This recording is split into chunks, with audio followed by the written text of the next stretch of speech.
नमस्कार, स्वप्नास किचन मध्ये तुम्हा सर्वांचे स्वागत आहे। आजची आपली स्पेशल रेसिपी छोले भटुरे आपण बनवणार आहे। ज्या पद्धतीने आपल्या महाराष्ट्रीयन लोकांचं जेवण असतं त्याच पद्धतीने आपण इथे छोलेची रेसिपी बनवणार आहे। अगदी झणझणीत आणि चमचमीत अशी छोलेची रेसिपी आहे आणि भटुरे म्हटला तर अजिबात तेलकट नाहीत आणि अगदी टमटमीत फुगलेले, भरपूर वेळपर्यंत असे मस्त फुगलेले असणारे भटुरे आणि सोबतच अजिबात तेलकट नाहीत आणि अगदी चविष्ट असे बनून तयार होतात आणि थोडंसं क्रिस्पीनेस असा येतो भटुऱ्यांना।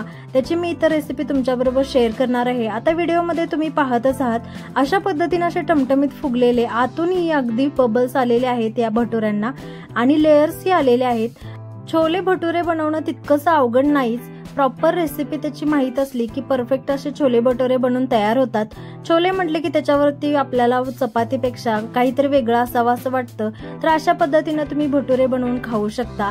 अगदी सोपी रेसिपी आहे आणि अगदी अशी इथे व्हिडिओमध्ये दिसतच आहे तुम्हाला चमचमीत, अगदी तोंडाला पाणी सुटेल अशी रेसिपी बनवून तयार होते।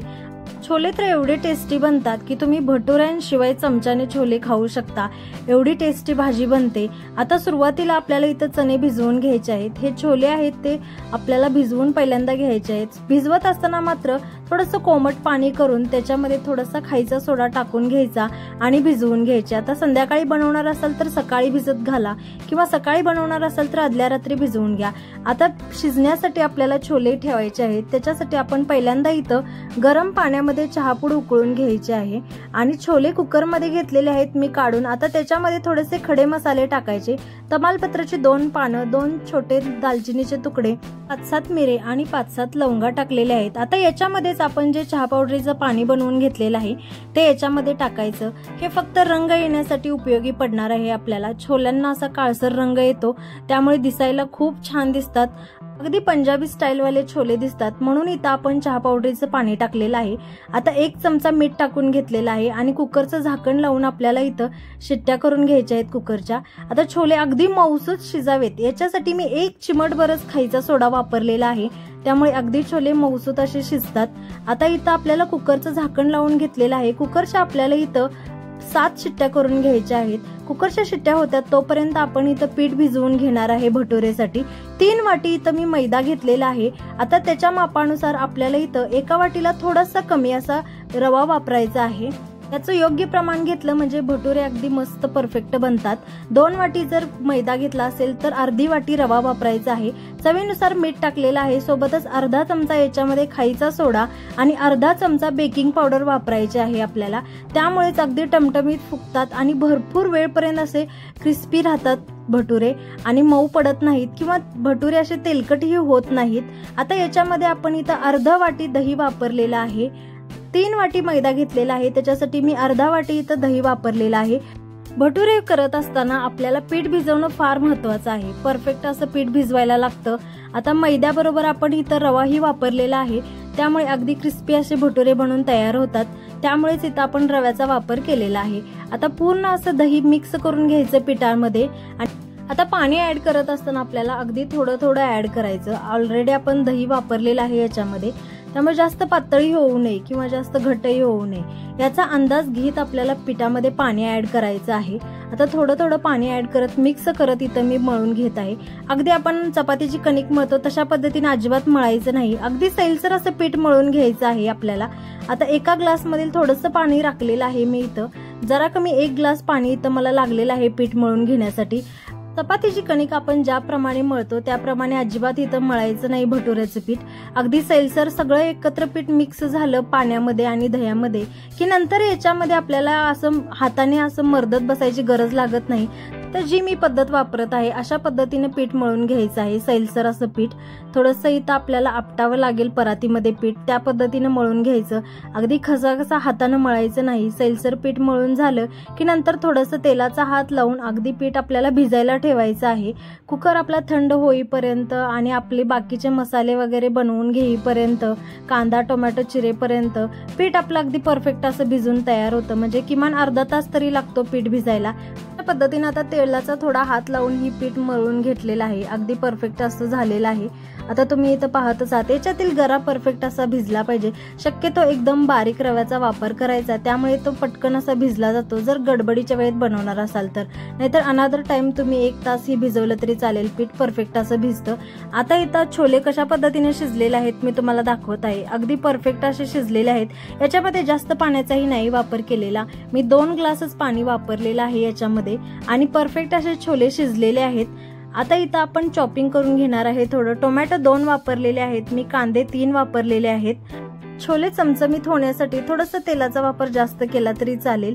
इथं मी मोठे 4 चमचे तेल वापरलेले आहे। आता फोडणीसाठी मी जिरे टाकलेले आहेत आणि सोबतच इथं आता मी बडीशेप ही टाकलेली आहे, त्यामुळे छान फ्लेवर येतो। आता कांदा आपल्याला थोडासा बारीक करून घ्यायचा आहे मिक्सरच्या भांड्यामध्ये, अगदी बारीक पेस्ट नाही केलेली मी इथं, थोडा जाडसरच वाटून घेतलेला आहे म्हणजे पटकन भाजलाही जाईल। तुम्ही अगदी बारीक जर चिरून घेतला कांदा तरी चालेल, मिक्सरचा वापर करायची नाही गरज लागणार। अशा पद्धतीने आता आपल्याला कांदा परफेक्ट पहिल्यांदा भाजून घ्यायचा आहे। आता पाहतच आहात तुम्ही अगदी लालसर रंग येईपर्यंत मी इथं कांदा भाजून घेतलेला आहे। परत आपल्याला टोमॅटोची बारीक पेस्ट करून घ्यायची आहे। टोमॅटोची मात्र बारीक पेस्ट करून घ्यावी लागते। टोमॅटो भाजण्यासाठी थोडा जास्त वेळ लागतो, म्हणून गॅसच्या मंद आचेवर आपल्याला टोमॅटो अगदी तेल सुटेपर्यंत भाजून घ्यायचा आहे। जास्त हाय फ्लेम वरती जर भाजायला गेलात तर पूर्ण मसाले करपले जातात, म्हणून गॅसच्या मंद आचेवरती आपल्याला इथं तेल सुटेपर्यंत टोमॅटो ही भाजून घेतलेला आहे। आता याच्यामध्ये मी आलं लसणाची पेस्ट खलबत्त्यामध्ये चेचून टाकलेली आहे। तयार रेडीमेड आलं लसणच्या पेस्टपेक्षा मी जास्त करून खलबत्त्यामध्ये चेचून घेतलेली आलं लसणाची पेस्टच प्रेफर करते, मला ती छान फ्रेश वाटते, म्हणून अशा पद्धतीने मी नेहमी कोणत्याही पदार्थामध्ये चेचूनच वापरते आलं लसणाची पेस्ट। आता याच्यामध्ये आपल्याला थोडासा गरम मसाला वापरायचा आहे। मी हळद थोडीशी अर्धा चमचा टाकलेली आहे, अर्ध्या चमच्यापेक्षाही कमी हिंग वापरलेला आहे। लाल तिखट 2 चमचे टाकलेले आहे, सोबतच 2 मोठे चमचे धने पावडर ही टाकलेली आहे आणि 1 चमचा गरम मसाला वापरलेला आहे। एवढेच मसाले मी याच्यामध्ये वापरलेले आहेत। सर्व मसाले तेलामध्ये परतून घेतलेले आहेत। आता याच्यामध्ये शिजवून घेतलेले छोले आपल्याला ऍड करायचे। छोलेमध्ये जेवढं पाणी आहे तेवढं परफेक्ट, याच्यासाठी क्वांटिटी परफेक्ट आहे। मी म्हणजे जास्त पाणीही ऍड नाही करणार, गरज वाटल्यास तुम्ही जास्त पाणी ऍड करू शकता, तुम्हाला जसं हवं आहे। ग्रेव्ही जास्त हवी असेल तर तुम्ही जास्त पाणी ऍड करू शकता, परंतु गरम पाण्याचाच वापर करायचा याच्यामध्ये, थंड पाणी नाही अजिबात वापरायचं, नाहीतर पदार्थाची चव जाते पूर्ण। अशा पद्धतीने छोले आपले बनून तयार झालेले आहेत। आता हिरव्या मिरच्या आपण डेकोरेशनसाठी वापरलेल्या आहेत। त्याच्यामध्ये छोल्यांमध्ये हिरव्या मिरच्या ऍड केल्या जातात, म्हणून इथं मी ऍड केलेल्या आहेत, नाहीतर हिरव्या मिरच्या कोणीही खात नाही, तिखट असतात त्यामुळे। आता पूर्ण इथं तुम्ही पाहतच आहात छोले आपले बनवून कशा पद्धतीने रेडी झालेले आहेत आणि वरती कटही आलेला आहे असं मस्तपैकी, आणि असे ग्रेव्ही मस्त रस्सेदार असे छोले बनवून तयार होतात। आता थंड झाल्यानंतर थोडंसं घट्ट होते ही भाजी, त्यामुळे तुम्ही थोडंसं पाणी ऍड करू शकता, परंतु इथं मी नाही पाणी ऍड केलेलं, तेवढ्या पाण्यामध्येच इथं भाजी बनवून तयार झालेली आहे। अगदी परफेक्ट रस्सेदार अशी चमचमीत छोल्यांची रेसिपी बनवून आपली तयार झाली। आता भटुऱ्यांकडे आपण वळणार आहे। आता मस्त घमघमीत वासही येत आहे छोल्यांचा, सोबतच आता इथं पीठही परफेक्ट असं भिजलेलं आहे अशा पद्धतीनं। आता इथं छोटे छोटे आपण गोळे बनवून घेणार आहे। जेवढ्या आकाराचे भटुरे बनवायचे आहेत तेवढ्या आकाराच्या मापाचा गोळा घ्यायला लागणार आहे आपल्याला, म्हणजे आपल्याला जास्त मोठा बनवायचा असेल तर तुम्ही मोठ्या साईज मध्ये बनवू शकता, परंतु इथं मीडियम साईज मध्येच मी भटुरे बनवणार आहे, त्यामुळे मीडियम आकाराचेच मी इथं गोळे बनवून घेत आहे। आता सगळ्या पिठाचे आपण इथं गोळे बनवून घेणार आहे, एकत्रित आपल्याला एका वेळेस लाटता येतील पटापट, म्हणून पहिल्यांदा तर मी इथं सगळे गोळे बनवून घेतलेले आहेत। मैद्यामध्ये रव्याचा वापर केलेला आहे, त्यामुळे लाटायलाही खूप त्रास होत नाही, परफेक्ट असे लाटता येतात। नाहीतर काय होतं, मैदा असल्यामुळे पाठीमागं असं कितीही मोठं केलं तर ते पाठीमागं ओढलं जातं पीठ, आणि इथं तुम्हाला दिसतच आहे परफेक्ट असे छोले पटापट आपले बनवून तयार होत आहेत। लाटल तसं अगदी परफेक्ट असे छोले होत आहेत। पीठ भिजलं की परफेक्ट बनतातच। आता तेल गरम करून घेतलेलं आहे, तर मीडियम आकाराचे छोले बनवून घेतलेले आहेत। पहिल्यांदा तर छोले आपल्याला इथं भाजत असताना तेल अगदी कडकडीत गरम करून घ्यायचं, म्हणजे पटकन असे छोले एका बाजूने तर फुगले जातात टमटमीत। आता तेल थंड असेल तर चपटे होतात, फुगत नाहीत। अशा पद्धतीने छोले परफेक्ट असे टमटमीत फुगलेले आहेत, दिसायलाही खूप सुंदर दिसत आहेत आणि चवीलाही अप्रतिम असे झालेले आहेत। तेलकट तर अजिबात होत नाहीत, अगदी परफेक्ट ही छोले भटुरेची रेसिपी आहे, तुम्ही नक्की ट्राय करून बघा अशा पद्धतीचे भटुरे बनवायला। जरी पुऱ्या बनवत असाल तर तुम्ही अशा पद्धतीनेही बनवू शकता।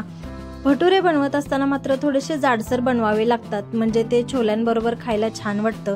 पुऱ्या मात्र आपल्या इकडे बनवत असताना थोडंसं पातळसर अशा बनवाव्या लागतात। अगदी मऊसूत पुऱ्या असतात आणि भटुरे थोडेसे क्रिस्पी असतात।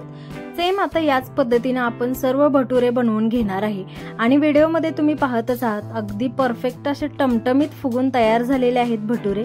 रेसिपी तुम्ही नक्की ट्राय करून बघा। रेसिपी आवडली असल्यास व्हिडिओला नक्की लाईक करा, शेअर करा आणि कमेंट करायलाही विसरू नका रेसिपी तुम्हाला कशी वाटली ते। आणि अशाच सिंपल रेसिपींसाठी आपल्या चॅनलला नक्की सबस्क्राईब करा। पाहुणे वगैरे घरामध्ये आले की आपण अशा पद्धतीची रेसिपी नक्की ट्राय करू शकतो। पाहुण्यांनाही खूप आवडेल अशा पद्धतीची ही रेसिपी आहे।